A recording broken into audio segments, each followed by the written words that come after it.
إن الحمد لله نحمده ونستعينه ونستغفره ونؤمن به ونتوكل عليه ونعوذ بالله من شرور أنفسنا ومن سيئات أعمالنا من يهده الله فلا مضل له ومن يضلله فلا هادي له وأشهد أن لا إله إلا الله وحده لا شريك له وأشهد أن محمدا عبده ورسوله أما بعد فإن خير الحديث كتاب الله وخير الهدي هدي محمد صلى الله عليه وسلم وشر الأمور محدثاتها وكل محدثة بدعة وكل بدعة ضلالة وكل ضلالة في النار.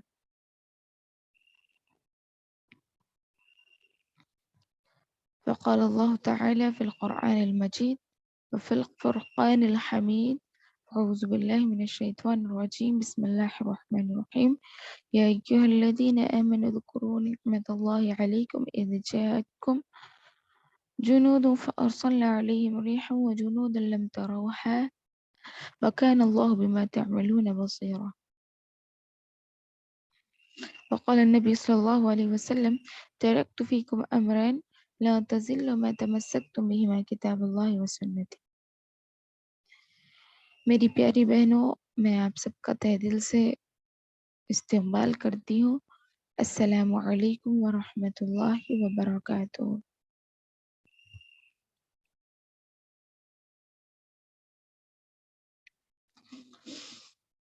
تمام تعریفیں اللہ وحدہ لا شریک خالق کائنات مالک ارض سما کے لیے لائق و سزاوار ہے، جس نے اس ساری کائنات کو کسی کی مدد کے بغیر اپنے بلبوتے پہ ٹھہرا کیا. بس وہی واحد پروردگار عبادت کے لائق ہے اور وہی تعریف کے لائق ہے. بعد درود و سلام نازل ہو اللہ کے بھیجے گئے تمام انبیاء کرام پر، بالخصوص اپنے آخری نبی محمد صلی اللہ علیہ وسلم پر، جن کی محنتوں اور مشقتوں سے ہم تک یہ دین پہنچا. اللہم صلی علی محمد وعلی آل محمد کما صلیت علی ابراہیم وعلی آل ابراہیم انک حمید مجید. اللہم بارک علی محمد وعلی آل محمد کما بارکت علی ابراہیم وعلی آل ابراہیم انک حمید مجید.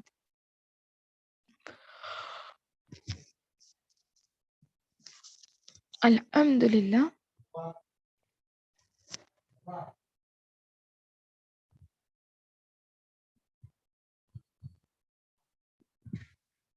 ثم الحمدللہ ہم نے سورۃ الاحزاب کی 8 آیتیں پڑھی ہیں، جس میں الحمدللہ ہم نے کئی مسائل بھی معلوم کیے ہیں اور کچھ اطاعت کے بارے میں، کچھ نبی صلی اللہ علیہ وسلم کی پیروی کے بارے میں، اور ان میں جو احادیث مبارکہ آئی ہیں اس سے ہم نے اپنی زندگیوں کو کس طرح جینا ہے، نرمی کے ساتھ، اعتدال کے ساتھ، اور اللہ کے نبی صلی اللہ علیہ وسلم کے طرز عمل پر ہمیں کس طرح اپنی زندگیوں کو گزارنا ہے، یہ بھی ہم پڑھ چکے ہیں الحمدللہ. امید ہے اللہ رب العزت سے دعا بھی ہے کہ اللہ تعالی ہم کو صرف پڑھ کر ختم کرنے والا نہیں بلکہ ہمیں پڑھ کر عمل کرنے والا بنائے، دوسروں کو اس کی طرف ترغیب دلانے والا بنائے. خود ہم کو اس پر عمل پیرا ہونے کی جب توفیق ملے گی تو ہم دوسروں کو بھی اس کی طرف راغب کرنے کی کوشش کریں گے. تو ہمیں چاہیے کہ ہم پچھلے سبق میں ہم کیا پڑھے تھے، کوئی کچھ بول سکتا ہے جو کلاس میں اٹینڈ تھے، اگر کوئی کچھ بول سکتے ہیں تو بولے 2-4 بات.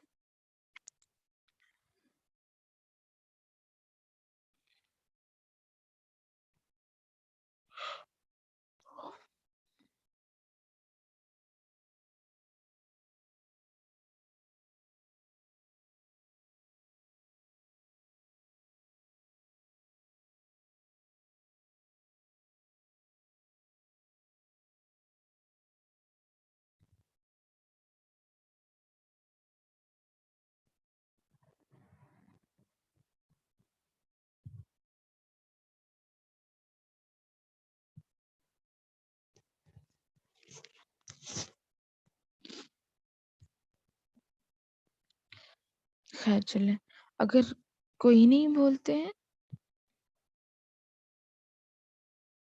شاید ہو سکتا ہے پورے نئے لوگ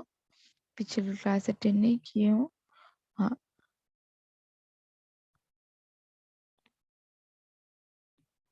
تو پچھلی آیت میں ہم کیا پڑھے تھے؟ یعنی جب ہم نے اللہ تعالیٰ نے کہا کہ جب ہم نے نبیوں سے عہد پیمان لیا اور آپ صلی اللہ علیہ وسلم سے لیا، نوح علیہ السلام، ابراہیم علیہ السلام، موسیٰ علیہ السلام اور عیسیٰ علیہ السلام سے ہم نے جو عہد لیا، ہم نے ان سب سے بڑا پختہ عہد لیا. کیا چیز کا؟ کہ انہوں نے ایمان خود لایا اور اس ایمان کو، یعنی اس توحید کو اپنی رعایت تک پہنچانے کا عہد و پیمان ہم نے ان سے لیا کہ وہ اپنی رعایت تک تمام عہد یعنی ایمان، توحید، اللہ تعالیٰ پر بھروسہ، یعنی جو بھی چیزیں عقیدہ تمام لوگوں تک پہنچا دے. یہ سب چیزوں کا اللہ تعالیٰ نے ان انبیاء سے تمام انبیاء سے عہد و پیمان لیے، لیکن بالخصوص اولو العزم پیغمبروں کی یہاں پر بات آئی، تمام نبیوں کی بھی بات آئی اور اولو العزم پیغمبر کو بتایا گیا. اور یہاں پہ نبیوں میں سے کچھ نبیوں کو زیادہ کر دکھایا ہے، یعنی کچھ نبیوں کی فضیلت اور اہمیت کو بڑھا کر دکھایا ہے، اور ان کو کہا جاتا ہے اولو العزم.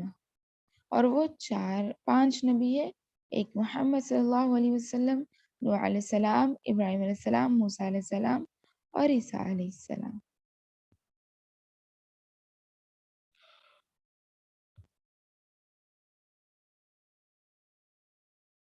یعنی یہ اس لیے کہ اللہ تعالیٰ نے نیکوکاروں تک یہ تمام چیزیں پھیلانے کا حکم دے دیا. یہ کس لیے؟ کہ قیامت کے دن لِيَسْأَلَ الصَّادِقِينَ عَنْ صِدْقِهِمْ، اللہ تعالیٰ نیک لوگوں سے، سچے لوگوں سے ان کی سچائی کا سوال کرے. وَعَدَّ لِلْكَافِرِينَ عَذَابًا أَلِيمًا، اور کافروں کے لیے دردناک عذاب تیار کیا ہوا ہے. یعنی جو نیک اعمال کریں گے اللہ تعالیٰ ان کو انصاف کے ساتھ انہیں جنت الفردوس عطا کرے گا، جنت عطا کرے گا ان کی سچائی کے بدلے. اور جنہوں نے کفر کیا ان کے لیے اللہ تعالیٰ جہنم کا کڑک عذاب، یعنی دکھ دینے والا عذاب یا دردناک عذاب تیار کیے ہوئے ہیں. یہ کچھ چیزیں ہم نے پچھلی کلاس میں پڑھی تھی. الحمد.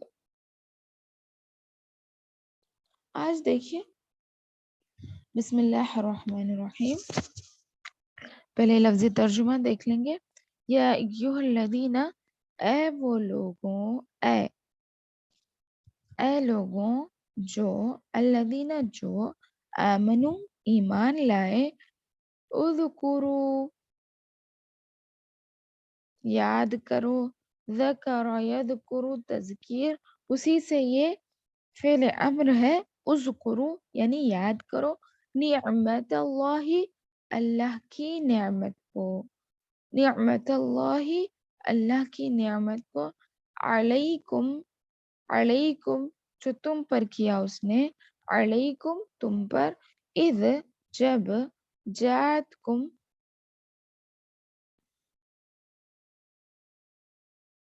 جا آنا، اتکم تم پر،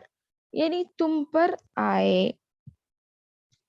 جب تم پر آئے، جنودن لشکر، جندن کی جمع جنود، یہ جمع ہے.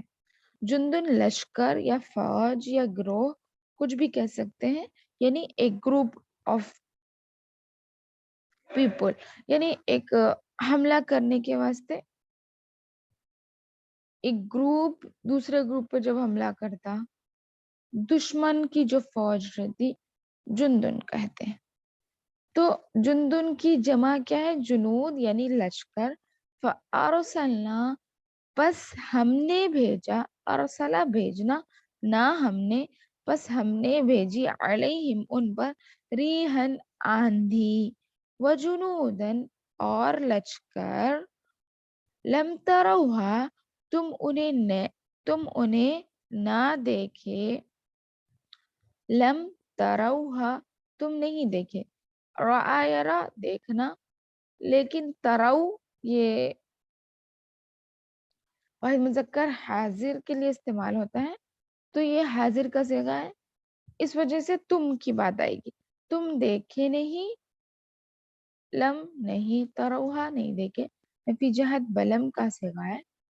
ہاں اس کو، اور یہ ہا ضمیر جنود کی طرف جا رہا ہے، تم نے اس کو نہیں دیکھا، یعنی ایسی فوج بھی اللہ تعالیٰ نے بھیجی، اور ایک ایسی فوج بھی بھیجی جو تم نہیں دیکھ سکتے تھے، ایک فوج جو تھی جو تم دیکھتے تھے اور جس سے تم ڈرتے تھے، لیکن ایک ایسی فوج بھی اللہ رب العزت نے مدد کے لیے بھیجی جسے تم دیکھ نہیں سکتے تھے، وَكَانَ اللَّهُ اور اللہ تعالی ہے، بما جو تعملون تم کرتے ہو، بصیرا دیکھنے والا۔ اے ایمان والوں، تم اپنے اوپر اللہ کا احسان یاد کرو،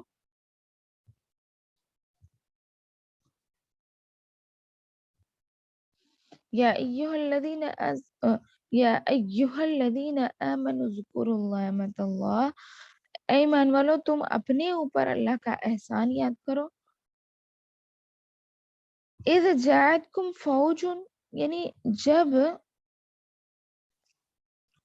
کافروں کی فوجیں تم پر ٹوٹ پڑی، تم پر آئی، تو تم نے ان پر، استغفر اللہ، تو ہم نے فارسلنا، نہ ہے نا، تو یہ صیغہ اللہ تعالیٰ کی طرف ہے، تو ہم نے ان پر آندھی اور ایسے لشکر بھیج دیے جنہیں تم نہیں دیکھ رہے تھے، ریحن یعنی آندھی، وجنود لم تروہا اور ایک ایسی لشکر بھیجی جنہیں تم دیکھ نہیں سکتے تھے، وَكَانَ اللَّهُ بِمَا تَعْمَلُونَ بَصِيرًا اور اللہ تعالیٰ وہ سب کچھ تمہارے کاموں کو جانتا ہے جو تم نہیں جانتے۔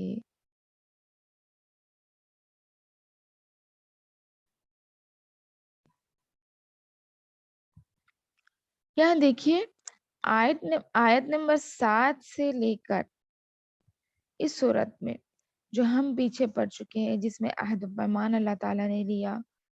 اور صادقوں کے بارے میں جو سوال کرے گا، اور یہاں پر جو اللہ رب العزت نے فرمایا کہ ہم نے آندھی بھیجی، تم اب میری نعمت کو تم پر یاد کرو جو میں نے تم پر کیا، کہ میں نے تم کو کافروں کے لشکر سے بچایا، ان پر آندھی بھیجی اور ایسی فوج بھیجی جس کو تم نہیں دیکھ سکتے تھے، ایسی میں نے تم پر مدد کی، تو یہ نعمتیں اللہ رب العزت یاد دلا رہے ہیں اور کہہ رہے ہیں کہ آیت نمبر جو 7 ہے اس سے لے کر آیت نمبر 9 تک غزوہ احزاب اور غزوہ بنو قریظہ کے حالات و واقعات بیان کیے گئے ہیں، اور اس سے مقصود کیا ہے؟ اللہ رب العزت نے یہاں پر ان دونوں آیتوں کو کیوں بیان کیا، یعنی دونوں جگہوں کے بارے میں، دو غزووں کے بارے میں اللہ تعالیٰ نے کیوں بیان کیا؟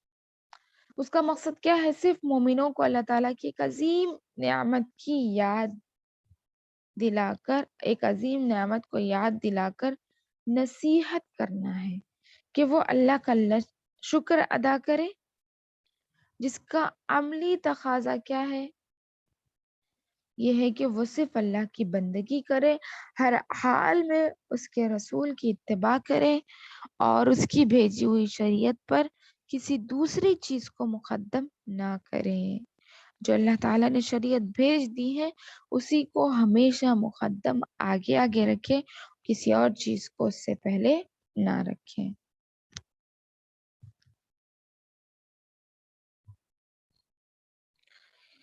ان آیت کی تفسیر سے پہلے یہ بات مناسب معلوم ہوتی ہے کہ امام ابن قیم کی کتاب زاد المعاد سے مدد لیتے ہوئے دونوں غزوات پر اختصار کے ساتھ روشنی ڈالنی چاہیے، جیسے تاکہ ان آیت میں مذکور جو باتیں ہیں وہ سمجھنے کے لیے ہمیں سہولت ہو۔ یعنی غزوہ احد 3 ہجری سے واپسی کے وقت مشرکین مکہ نے رسول صلی اللہ علیہ وسلم کو دھمکی دی کہ آئندہ سال پھر ہمارا تمہارا مقابلہ ہوگا غزوہ بدر میں، غزوہ احد میں 3 ہجری سے واپسی کے بعد، 3 ہجری میں غزوہ احد ہوئی، تو اس کے واپسی کے بعد واپسی کے وقت کیا کیے مشرکین مکہ نے؟ نبی کریم صلی اللہ علیہ وسلم سے کو دھمکی دیے کہ آئندہ سال میرا اور آپ کا پھر سے، ہمارا اور تمہارا پھر سے مقابلہ ہوگا، لیکن خشک سالی کی وجہ سے دوسرے سال، یعنی قحط سالی کا سال آ گیا تھا، اس کے دوسرے سال، اس وجہ سے دوسرے سال مشرکین مکہ جنگ کے لیے نہیں نکلے۔ یحییٰ بن اخطب یہودی نے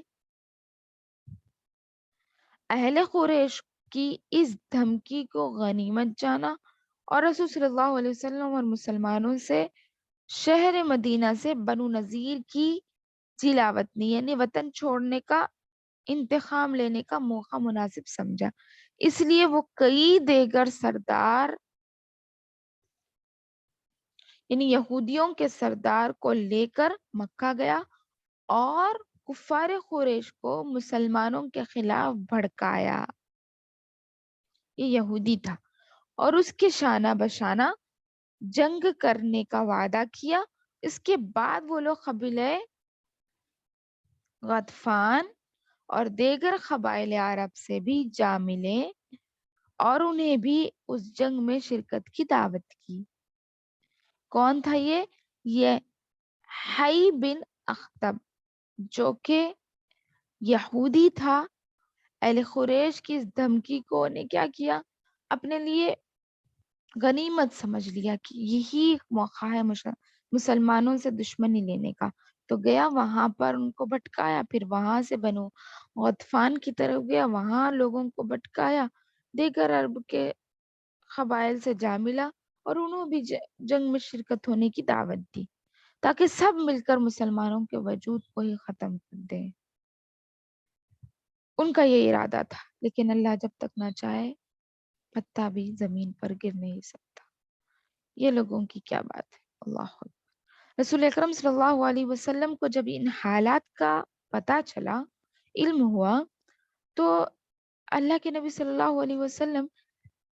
اس کو دفاع کرنے کی تدبیروں پر غور و فکر کرنے کے لیے صحابہ کو جمع کیے، کیسے ہم ان چیزوں کو دفاع کریں گے، اور سلمان فارسی رضی اللہ عنہ کی رائے پر عمل کرتے ہوئے مسلح پہاڑی کے مشرقی جانب خندق کھودنے کا فیصلہ کیا، جدھر سے کافروں کے مدینے پر حملہ آور ہونے کا ڈر تھا۔ تقریباً 1 ماہ کی مدت میں خندق کی کھدوائی پوری ہو جانے کے بعد رسول صلی اللہ علیہ وسلم 3000 مجاہدین کے ساتھ وہاں پہنچ گئے۔ جب کافروں کا لشکر وہاں پہنچا جن کی تعداد 12000 کے قریب تھی، مسلمان صرف 3000 اور کافر 12000 کی تعداد میں تھے، تو خندق دیکھ کر حیرت زدہ ہو گئے اور کہنے لگے کہ یہ جنگی چال تو عرب نہیں جانتے تھے، اور اسی سے ان کی ہمت یعنی پست ہو گئی، کافروں کی ہمت پست ہو گئی۔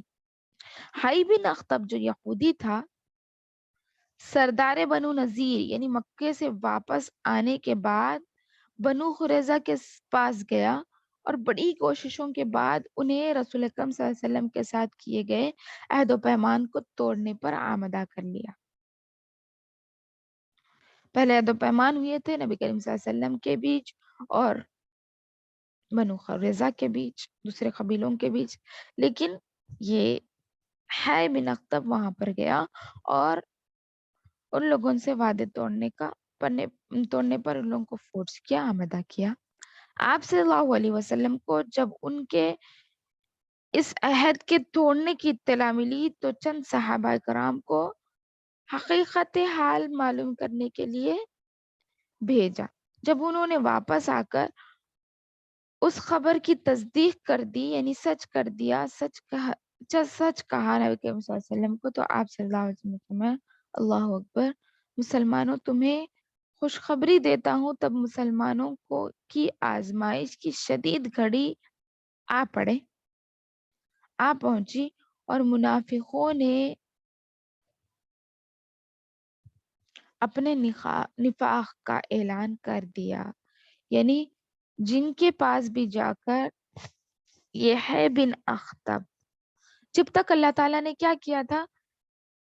منافقوں کا پردہ فاش نہیں ہوا، لیکن اس وقت، اس موقع پر، جنگ خندق کہہ لو آپ یا پھر جنگ احزاب، اس وقت اللہ تعالیٰ نے منافقوں کو عیاں کر دیا۔ تو اس وقت نبی کریم صلی اللہ علیہ وسلم کیا کہہ رہے ہیں کہ اللہ کا شکر ادا کرو، خوشخبری ہے مسلمانوں کے لیے کہ منافقوں نے اپنے نفاق کا اعلان خود کرنا شروع کر دیا، اور قبیلے بنی حارثہ کہ بعض افراد نے، بعض لوگوں نے رسول صلی اللہ علیہ وسلم سے یہ کہہ کر مدینہ جانے کی اجازت مانگی کہ ہمارے مکانات غیر محفوظ ہے، منافق جو بہانے بنا رہے تھے۔ اسی طرح قبیلہ بنو سلمہ نے بھی وہاں سے نکل جانے کا ارادہ کر لیا، لیکن اللہ تعالیٰ نے انہیں،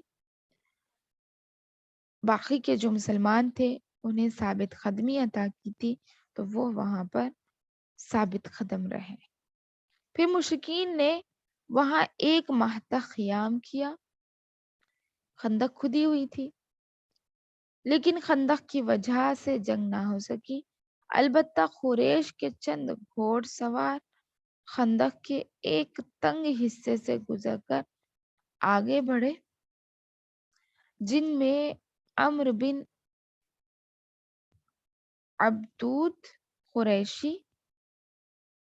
پیش تھا۔ رسول صلی اللہ علیہ وسلم نے اس کے مقابل ایک کے لیے علی بن ابی طالب رضی اللہ عنہ کو حکم دیا اور انہوں نے اسے قتل کر دیا، تو باقی گھوڑ سوار ڈر کے مارے واپس چلے گئے۔ صرف ایک ہی تھا جو کہ عمرو بن عبدود قریشی تھا، تو اللہ کے نبی صلی اللہ علیہ وسلم نے اس کے مقابلے کے لیے علی بن ابی طالب کو بھیجا، تو انہوں نے اسے قتل کر دیا، اور باقی گھوڑ سوار بھی اس کی وجہ سے ڈر کر پیچھے رہ گئے۔ رسول اکرم صلی اللہ علیہ وسلم نے جب دیکھا کہ محاصرے کی مدت طویل ہوتی جا رہی تھی اور دشمن واپس جانے کا نام نہیں لے رہے، تو آپ صلی اللہ علیہ وسلم نے قبیلہ غطفان کے دونوں سردار کے 1/3 پہلوؤں کے عوض صلح کی پیشکش کر دی۔ یعنی کیا ہم صلح کر لیں؟ جنگوں میں کس طرح ہوتا تھا، پہلے تو جنگ کا مطالبہ کرتے، جنگ کر لیتے، لیکن اگر جنگ نہیں ہو رہی ہے تو صلح کر لیتے اور صلح پر قائم ثابت قدم رہنے کا وعدہ کر لیتے۔ تو صلح کی بات کی، جب سعد بن معاذ اور سعد بن عبادہ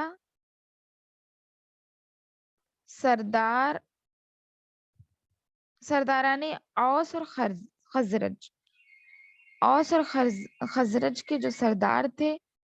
ان لوگوں کو اس کی اطلاع ملی تو کہا کہ یا رسول اللہ، اگر آپ کو اللہ نے ایسا کرنے کا حکم دیا ہے تو سر تسلیم خم ہے، اور اگر یہ آپ کی ذاتی تدبیر ہے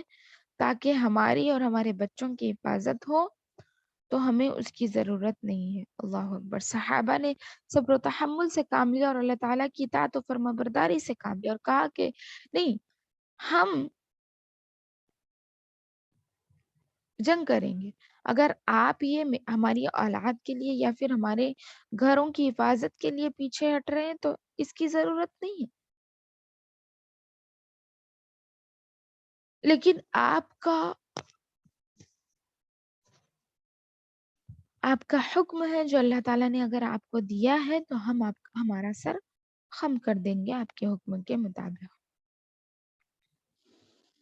جب ہم اور وہ قبائل کفر و شرک پر تھے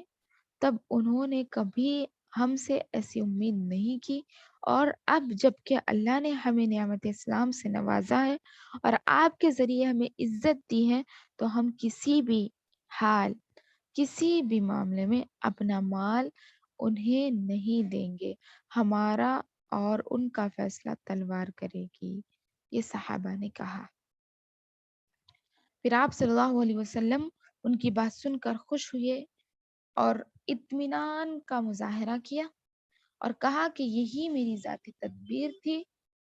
جب میں نے کہا کہ سارے عرب مل کر ہم پر حملہ آور ہو رہے ہیں تو یہ بات ذہن میں آئی تھی. اس کے بعد اللہ تعالی کا کرنا ایسا ہوا کہ قبیلہ غطفان کا ایک شخص نعیم بن مسعود بن عامر رسول صلی اللہ علیہ وسلم کے پاس آیا اور کہا کہ اللہ کے رسول صلی اللہ علیہ وسلم میں مسلمان ہو گیا ہوں، جو کہ مقابل کی قوم کا تھا، فوج کا تھا اور جو کہ کافر تھا. آیا اور کہا کہ اللہ کے نبی صلی اللہ علیہ وسلم میں مسلمان ہو گیا ہوں، آپ مجھے جو چاہے حکم دیجیے. آپ صلی اللہ علیہ وسلم نے فرمایا کہ جنگ دھوکے کا نام ہے، اس لیے تم کفار اور یہود کے درمیان اختلاف پیدا کرنے کی کوشش کرو.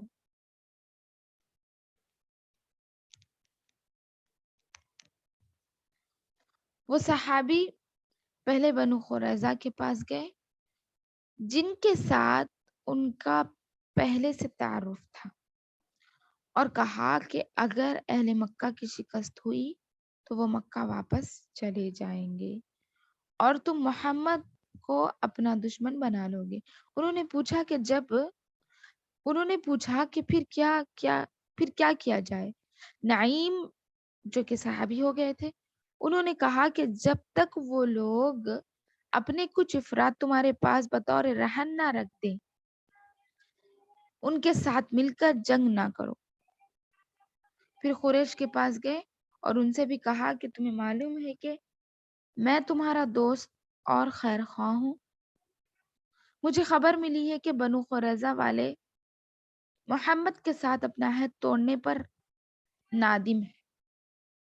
اور اس کے ساتھ یہ بات طے کر لی ہے کہ وہ تمہارے کچھ لوگوں کو تم سے بطور رہن لے کر ان کے حوالے کر دیں گے. یعنی دونوں قوموں میں انہوں نے دشمنی ڈال دی اور اس کے ساتھ مل کر تم سے جنگ کریں گے. قبیلہ غطفان والوں سے بھی ایسی ہی بات کی. اس طرح انہوں نے اختلافات ڈال دیے. کفار مکہ سے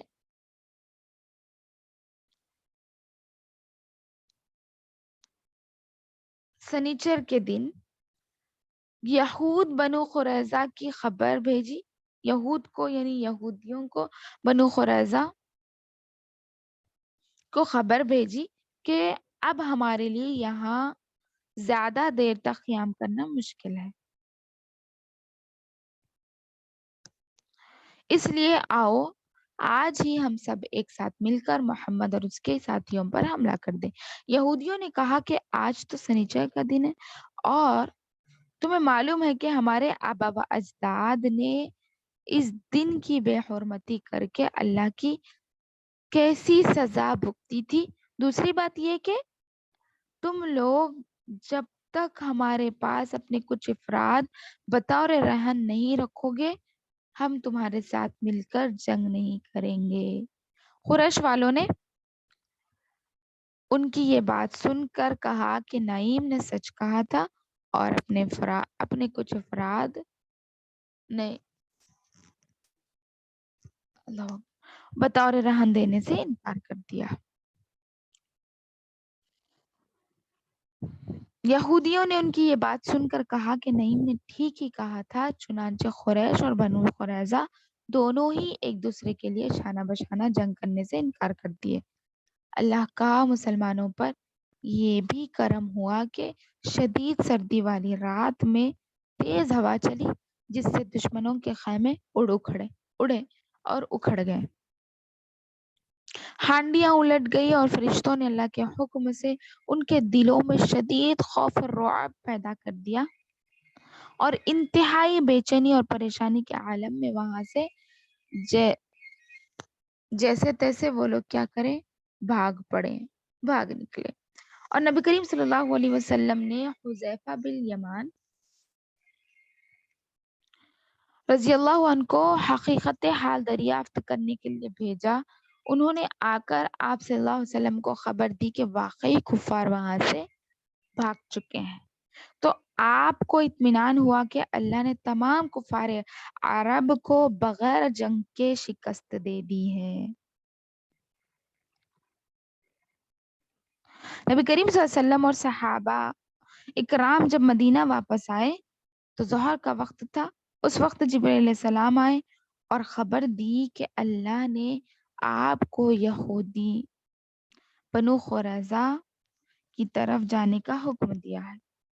اور میں بھی ان کی طرف جا رہا ہوں تاکہ ان کے دلوں میں خوف و رعب پیدا کروں۔ چنانچہ آپ صلی اللہ علیہ وسلم نے منادی کرا دی کہ جو مسلمان بھی فرمانبردار ہے وہ عصر کی نماز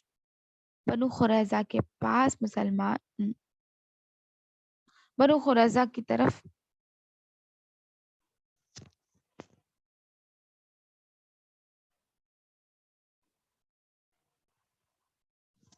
ہاں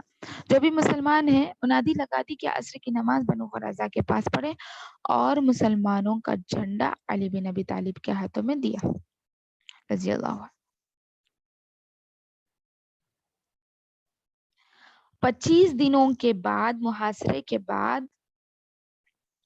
بنو قریظہ والے رسول صلی اللہ علیہ وسلم کا فیصلہ ماننے کے لیے تیار ہو گئے، اور بالآخر اپنی خواہش کے مطابق ان کے زمانے جاہلیت کے حلیف قبیلہ اوس کے سردار سعد بن معاذ رضی اللہ عنہ کے فیصلے کے مطابق ان کے تمام بالغ مرد قتل کر دیے گئے، جن کی تعداد 600 تھی، 600 یا 700 تھی، اور بچے اور عورتیں غلام اور لونڈیاں بنا لی گئیں، اور ان کے اموال مال غنیمت کے طور پر مسلمانوں میں تقسیم کر دیے گئے۔ رسول صلی اللہ علیہ وسلم نے جب سعد بن معاذ کا یہ فیصلہ ان کی زبان سے سنا تو فرمایا کہ یہ وہ فیصلہ ہے جو اللہ نے 7 آسمانوں کے اوپر کیا ہے۔ غزوہ احزاب اور غزوہ بنی قریظہ کے یہی وہ حالات و واقعات ہیں جن کے جزیات آیت نمبر 9 سے آیت نمبر 72 تک بیان کی گئی ہیں، اور ان دونوں غزووں کے نتیجے کے طور پر اللہ تعالیٰ نے مسلمانوں پر جو احسانات کیے ہیں ان کی طرف آیت نمبر 9 میں اس آیت میں اشارہ کیا ہے، اور جنود جو اللہ رب العزت نے یہاں کہا ہے سے مراد کفار قریش اور قبیلہ عرب پر مشتمل وہ لشکر ہے جو مدینے پر حملہ کرنے کے لیے جمع ہوا تھا۔ ریون سے مراد اس آیت میں جو ریون کہا گیا ہے اس سے مراد ریحن وہ تیز ہوا ہے جس کے ذریعے سے اللہ تعالیٰ نے لشکر کفار کے خیمے اڑا دیے تھے، خیمے اڑ گئے تھے، یعنی ڈر کر، جو ابھی ہم نے واقعے میں پڑھا، اور ان کی ہانڈیاں الٹ دی گئی، اور جنود لم تروہا، ایک ایسا لشکر جو تم دیکھے نہیں، اس سے مراد وہ فرشتے ہیں جنہیں اللہ تعالیٰ نے مسلمانوں کی مدد کے لیے اس دن بھیجا تھا۔ جیسے کہ جبرائیل علیہ السلام آ کر نبی کریم صلی اللہ علیہ وسلم سے کہتے ہیں نا کہ ہم، یعنی اللہ تعالیٰ نے جبرائیل علیہ السلام کو اور فرشتوں کو دے کر بھیجا تھا کہ جاؤ ان کے خیمے الٹ کر دو اور ان کے دلوں میں رعب پیدا کر دو۔ وہ وہی جنود ہے ایک جن تو جو کافروں کا لشکر ہے، ایک جنود یہاں پر فرشتے مراد ہے، اور جنہوں نے ان خیموں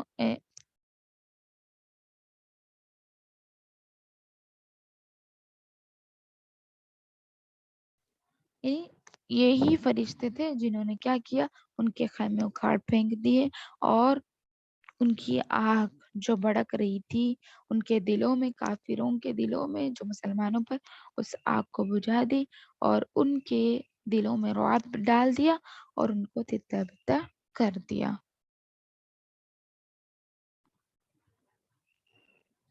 یہ غزوہ احزاب کا ایک مختصر سا واقعہ ہے۔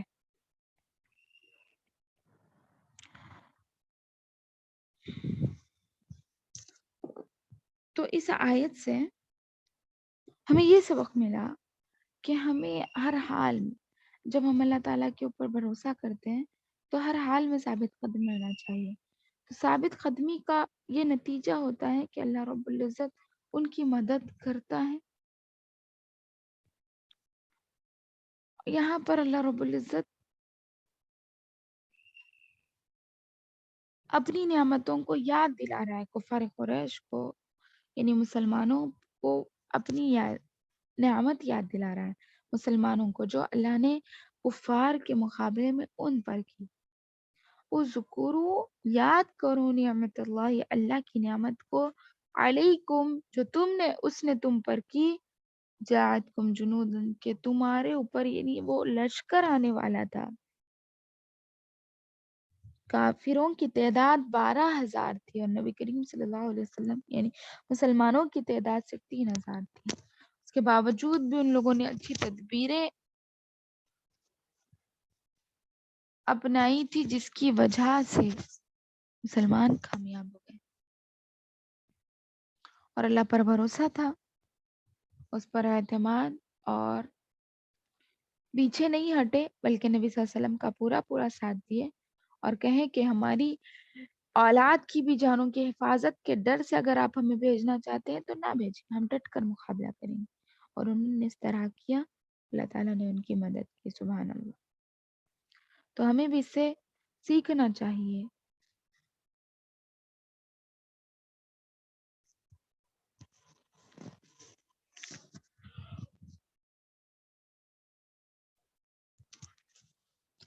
آگے کی آیت دیکھیں، اذ، جب،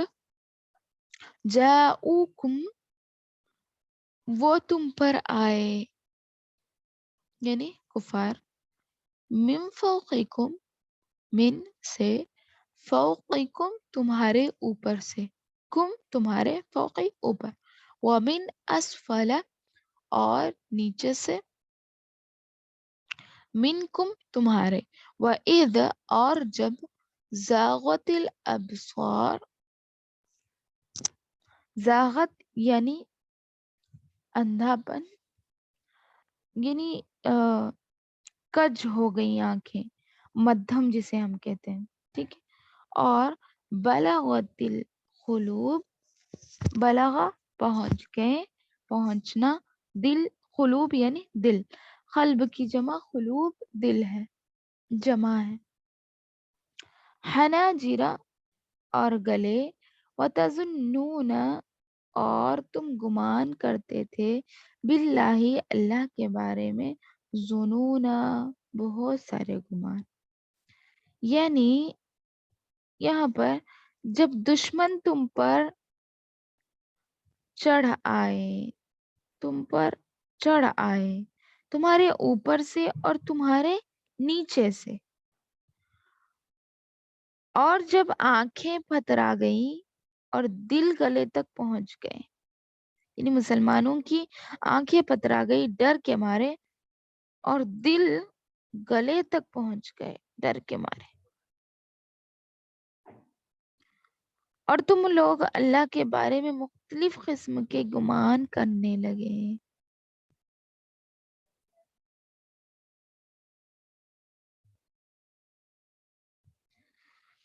یہاں پر دیکھیے جو من فوقکم اللہ رب العزت نے بیان کیا ہے، اس سے مراد وادی کا بالائی علاقہ ہے، یعنی مدینے کا مشرقی حصہ اس طرف سے عیینہ بن حسن کی قیادت میں قبیلہ غطفان، عوف بن مالک کی قیادت میں قبیلہ حوزان حوازن اور طلحہ بن خویلد ازدی کی قیادت میں نجد کے قبائل آئے، اور ان کے ساتھ بنو نذیر کے یہود جو تھے مل گئے، اور من اسفل منکم سے مراد وادی کا نشیبی علاقہ ہے، یعنی مدینے کا مغربی علاقہ۔ اس طرف سے ابو سفیان بن حرب کی قیادت میں کفار قریش اور کچھ دوسرے لوگ آئے، اور خندق کی سمت سے بنو قریظہ کے یہود تھے، جن کے ساتھی حی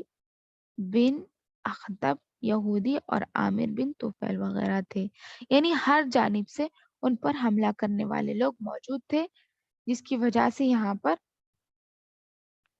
اللہ تعالیٰ کہہ رہے ہیں کہ تمہارے اوپر وہ اوپر سے اور نیچے سے آئے تھے۔ اوپر سے نیچے سے یعنی جنگ میں نہیں، بلکہ یہ لوگ قبیلہ در قبیلہ، جو کہ مدینے کے مشرقی طرف سے اور مغربی طرف سے تھا، ہر چار جانب سے وہ آئے، یعنی ہر چار جانب سے دشمنوں کو آتا دیکھ کر مسلمانوں کی آنکھیں کیا ہو گئی تھی، پھترا گئی تھی کہ ہر طرف دشمن ہی دشمن نظر آ رہے ہیں، اور ڈر کے مارے، خوف کے مارے، دہشت کے مارے ان کے دل باہر نکل آ جانے کو تھے، ان کی گردنوں تک پہنچ گئے تھے، اور اللہ تعالیٰ کے بارے میں طرح طرح کے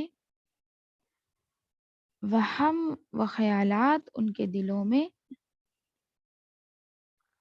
آنے لگے کہ معلوم نہیں وہ ہماری مدد کرے گا یا ہمارے گناہوں کے سبب ہمیں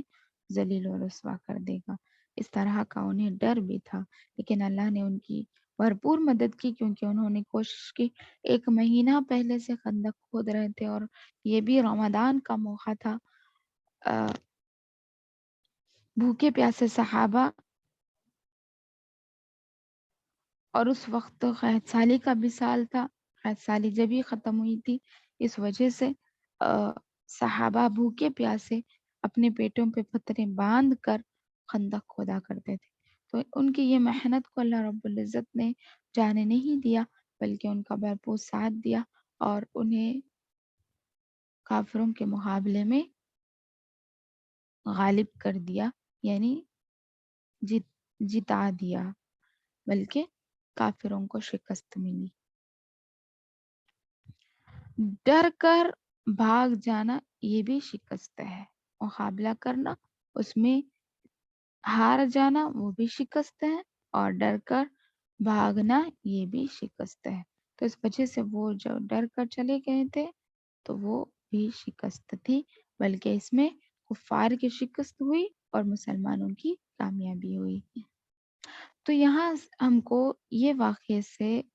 اس قصے سے یہ سبق ملتا ہے کہ ہمیں بھی اپنے حالات پر غور و فکر کرنا چاہیے۔ جو اگر اللہ رب العزت نے ہمیں پریشان رکھا ہے کسی معاملے میں، تو ہمیں ہار نہیں ماننی ہے، بلکہ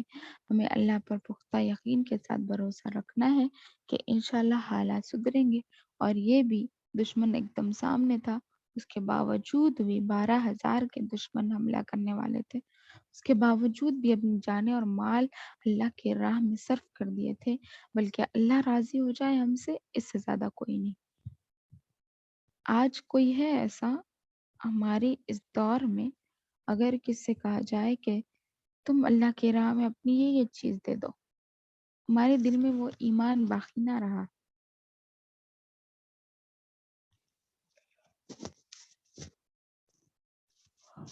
اس لیے ہمیں بھی چاہیے کہ ہم اللہ کے واسطے کچھ نہ کچھ کریں۔ ہم اتنا تو اگر نہیں کر سکیں تو کچھ نہ کچھ ہمیں کرنا چاہیے، جس کی وجہ سے اللہ ہمارے اعمال سے راضی ہو جائے، ہمارے اعمال سے راضی ہو جائے اور ہمیں اس کی جنت میں داخل کر لے۔ تو اس وجہ سے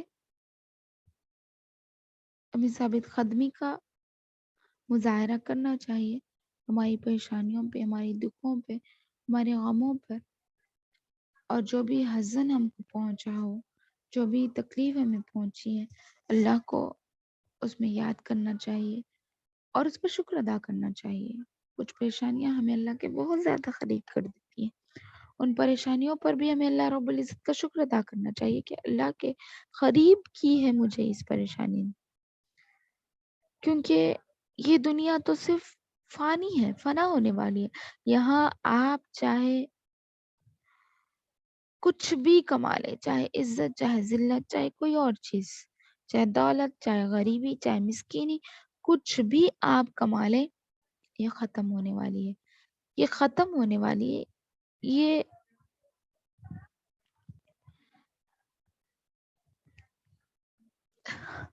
ایک دم فانی چیز ہے، دنیا تمام کی تمام فنا ہونے والی ہے۔ اس وجہ سے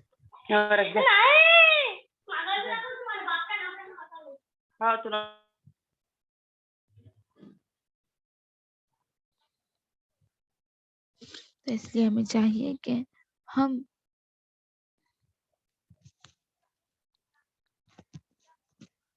اللہ رب العزت سے دعا کرتے بھی رہیں کہ اللہ تعالی ہمیں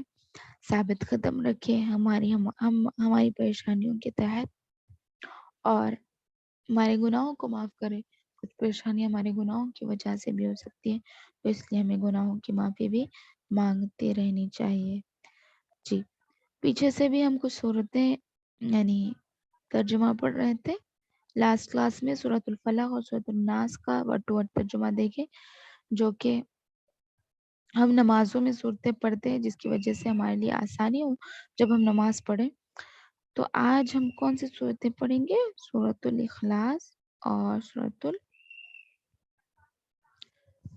النصر ہے شاید، یا تبت، ہاں، سورۃ المسد، یعنی سورۃ اللحب بھی کہیں گے، مسد بھی کہیں گے۔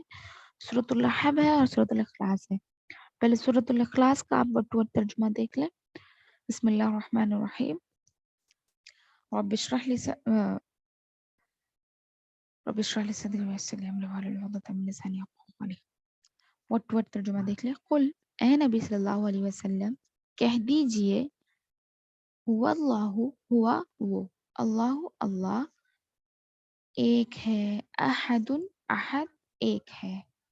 قل کہہ دیجئے، ہوا وہ، اللہ اللہ، احد ایک ہے، اللہ الصمد، اللہ بے نیاز ہے۔ صمد یعنی بے نیاز، یعنی جس کی اس کو کوئی چیز کی ضرورت نہیں، بے نیاز، یعنی کوئی چیز کی اس کو ضرورت نہیں،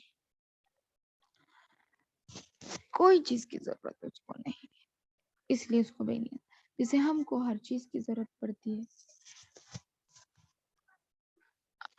ہم سوتے ہیں، کھاتے ہیں، پیتے ہیں، ہمیں ہر چیز کی ضرورت پڑتی ہے۔ نیند نہ ہو تو انسان پریشان ہو جاتا ہے، کھانا نہ ہو تو انسان پریشان ہو جاتا ہے۔ اس طرح ہمیں بہت ساری چیزوں کی ضرورت پڑتی ہے، لیکن اللہ رب العزت ایسا ہے جس سے کوئی بھی چیز کی ضرورت نہیں ہے، اس لیے اس کو بے نیاز کہا جاتا ہے، اور رب کی صفت میں ہے کہ وہ بے نیاز ہو۔ رب اسے کہتے ہیں جو بے نیاز ہو، جس کو کوئی چیز کی ضرورت نہیں ہے، وہ کسی کا محتاج نہیں ہے۔ تو آج ہم نے جو معبود بنا لیے ہیں، معبودان باطلہ، کیا ان کو کوئی چیز کی ضرورت لائق نہیں ہوتی؟ بلکہ ضرور انہیں بہت ساری چیزوں کی ضرورت لائق ہوتی ہے۔ تو وہ رب اور معبود کیسے ہو سکتا ہے؟ ہرگز نہیں ہو سکتا۔ پھر لم یلد ولم یولد، اس نے کسی کو پیدا نہیں کیا، لم یلد، اس نے کسی کو پیدا نہیں کیا، ولم یولد، اور نہ اس کو کسی نے پیدا کیا، نہ وہ پیدا کیا گیا۔ اللہ تعالیٰ کو نہ کسی نے پیدا کیا اور نہ ہی اللہ تعالیٰ نے کسی اور کو پیدا کیا۔ تو اللہ کی طرف یہ باتیں منسوخ کرنا سراسر شرک ہے، اللہ کی طرف اولاد کو منسوب کرنا یہ شرک ہے، اور ایسے لوگوں کا ٹھکانہ جہنم ہے۔ اللہ تعالیٰ ہم تمام کو ایسے خیالات سے بھی محفوظ رکھے۔ وَلَمْ يَكُنْ لَهُ كُفُوًا أَحَدٌ، اور لم نہیں، یکن ہے، لہو اس کا، کفواً ہمسر، احد کوئی،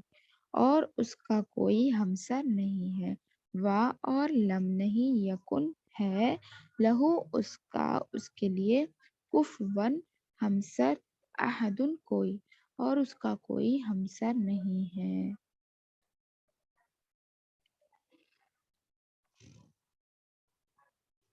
کیونکہ جب آپ نماز پڑھ رہے ہوں ترجمے پہ جب آپ کا کانسنٹریٹ ہوگا، میرا اور آپ کا، تو ہم بہت ہی اچھے انداز میں جس خشوع اور خضوع کے ساتھ نماز پڑھنے کا نبی کریم صلی اللہ علیہ وسلم نے حکم دیا، اس پر عمل کر سکتے ہیں انشاءاللہ العزیز۔ تو قل کہہ دیجئے اللہ کے نبی صلی اللہ علیہ وسلم، هو اللہ احد، وہ اللہ ایک ہے، واحد ہے، اللہ الصمد، اللہ بے نیاز ہے، لم یلد ولم یولد، نہ اس نے کسی کو پیدا کیا ہے اور نہ ہی وہ پیدا کیا ہوا ہے، ولم یکن لہ کفوا احد، اور اس کا کوئی ہمسر نہیں ہے، اس کا کوئی ہمسر نہیں ہے۔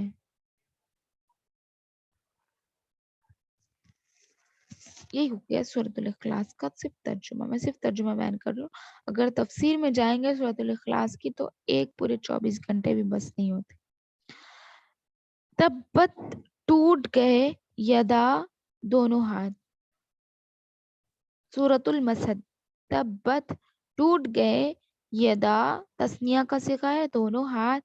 ابی لہبیوں، ابو لہب کے، وتب، اور وہ ہلاک ہو گیا، ٹوٹ گئے دونوں ہاتھ ابو لہب کے اور وہ ہلاک ہو گیا۔ ما اغنا، ما یہاں پر مانا نہیں کہ ہے، ما اغنا، مالدار نہیں کیا یا پھر اس کا مال کام نہیں آیا، انہو اس کے، مالہو اس کا مال، مالدار نہیں کیا یا پھر کام نہیں آیا، انہو اس کو، اس سے، مالہو اس کا مال، وما کسب، اور جو کچھ اس نے کمایا، یعنی اس کا مال اور جو کچھ اس نے کمایا جیسے برے اعمال، اس کے عذاب کو ٹالنے میں اس کے کچھ کام نہیں آیا۔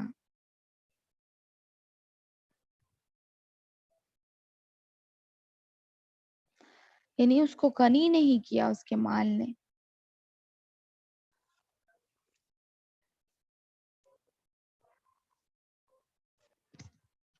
یہاں ایک اور بات بھی لی جا سکتی ہے، جیسے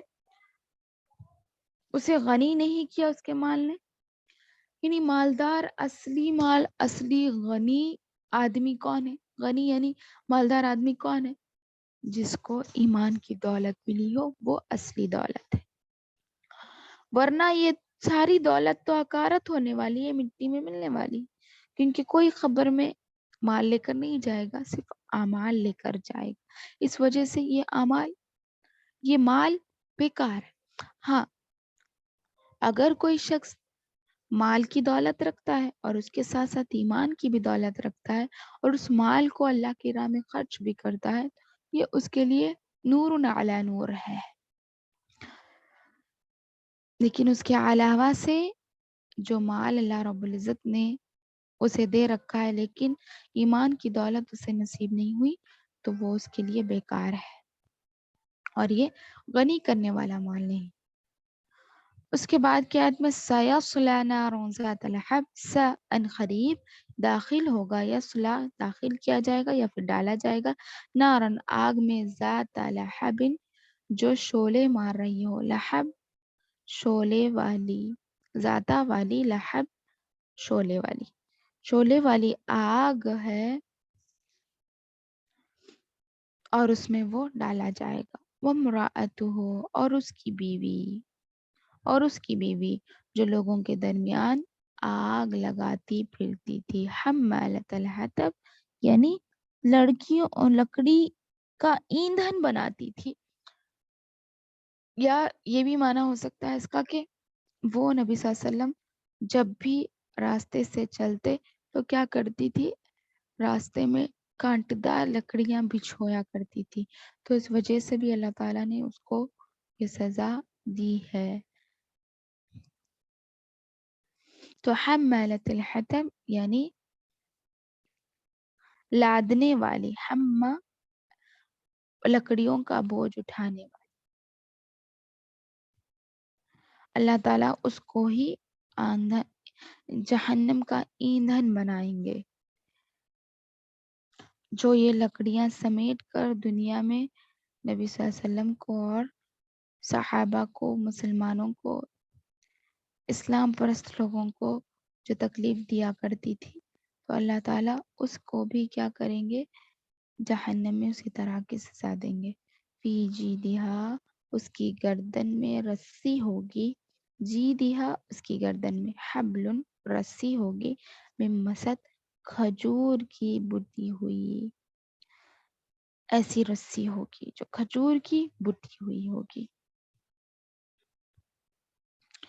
مسدن کھجور کی بٹی ہوئی رسی اس کی گردن میں ہوگی۔ یہ صرف ورڈ ٹو ورڈ ترجمہ ہے، اس کی تفسیر میں بیان نہیں کی ہوں،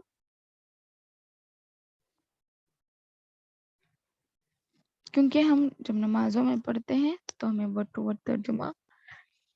یاد رہنا چاہیے، جس کی وجہ سے ہم کچھ ڈرنے کی آیتیں آئیں اللہ رب العزت سے خوف کھائیں، اور کچھ قبری کی آیتیں آئیں تو وہاں پر خوش بھی ہوں اور اللہ سے اس چیز کا سوال بھی کریں۔ اس وجہ سے ہمیں ترجمہ بھی قرآن کا یاد ہونا چاہیے، اللہ کے سامنے رونا، اللہ کے سامنے اس کی یاد سے رونا، یا پھر اس کی آیتوں کو سن کر مارے خوف سے رو پڑنا، یہ اصل مزہ ہے نماز پڑھنے کا، قیام اللیل کا، یہ اصل مزہ ہے۔ تو یہ لطف بھی ہمیں اٹھانا چاہیے، اللہ کے اذن سے، اللہ کی مدد سے ہمیں یہ بھی لطف اٹھانا چاہیے۔ تو اس لیے ہمیں چاہیے کہ ہم قرآن کا ترجمہ پڑھیں، اس پر غور و فکر کریں اور ہماری نمازوں میں اسے دہرانے کی کوشش کریں۔ اللہ رب العزت سے دعا ہے کہ اللہ تعالی ہم تمام کو سوچ سمجھ کے ساتھ قرآن پڑھنے کی توفیق عطا فرمائے، تاکہ ہمارا کانسنٹریٹ قرآن نماز سے ہٹے نہ، اور ہم بھی ان خوش نصیب بندوں میں شامل ہو جائیں جو اللہ کے سامنے اللہ کی آیتیں سن کر رو پڑتے ہیں۔ آمین یا رب العالمین۔ اللہ ہم سب پر جہنم حرام کر دے، جنت میں جانا ہم پر واجب کر دے انشاءاللہ العزیز، اور ہمارے اعمال تو اللہ رب العزت ایسے نہیں ہے کہ ہم جنت میں جا سکیں، اللہ تو تیرا کرم اور رحم ہم پر کر دے کہ ہم جنت میں چلے جائیں۔ آمین یا رب العالمین۔ ربنا تقبل منا انك انت السميع العليم وتب علينا انك انت التواب الرحيم۔ سبحان ربك رب العزة عما يصفون وسلام على المرسلين والحمد لله رب العالمين۔ والسلام علیکم ورحمۃ اللہ وبرکاتہ۔ دعا پڑھ لیجیے، سبحانک اللہم وبحمدک واشہد ان لا الہ الا انت استغفرک واتوب الیک۔ السلام علیکم ورحمۃ اللہ وبرکاتہ۔